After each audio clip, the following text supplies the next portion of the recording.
An excerpt from Chapter 8, Painting a Mirage.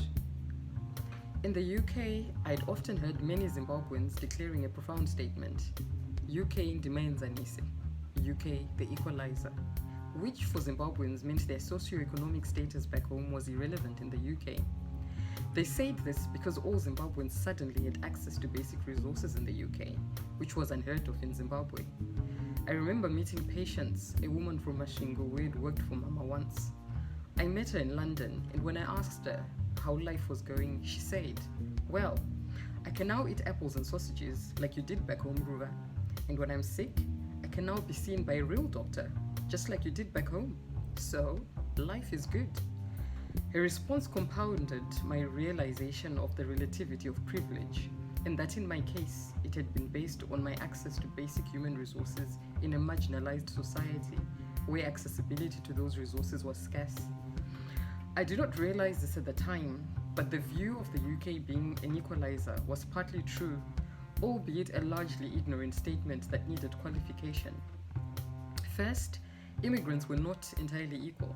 Some were legal and some illegal, and that difference in immigration status made the former more privileged than the latter. Second, although everyone had access to basic resources in the UK, those resources were graded. The quality appraisal of food, for instance, resulted in its scaling between economy and premium brands in supermarkets, or the distinction between organic and genetically modified products. We did not all eat the same apples or the same sausages. The quality of products we had access to depended on our level of income, and that income depended massively on our immigration status. On occasion, I privately made an Orwellian joke in my head that all apples were equal, but some apples were more equal than others.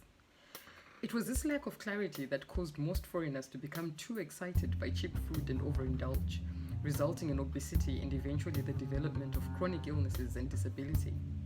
The UK equalized foreigners, not only by bringing them down to a level playing field through access to basic resources, but by making them all feel inferior unless they significantly transcended the lower social classes. Most first-generation Africans fit into the bottom three of the 7 socioeconomic classes in the UK: the precariat, traditional working class, and emergent service workers. They had to subsequently jump through onerous hoops to graduate into the upper 4 socioeconomic classes: technical middle class, new affluent workers, established middle class, and the elite. The chances of those Africans becoming established middle class or elite were negligible, and most foreigners who had escaped the bottom 3 social classes sometimes sacrificed all their earnings to send their children to private schools with the hope to propel them into the upper 2 classes. That was the obscure future I was headed for, and I had no idea how my life would pan out.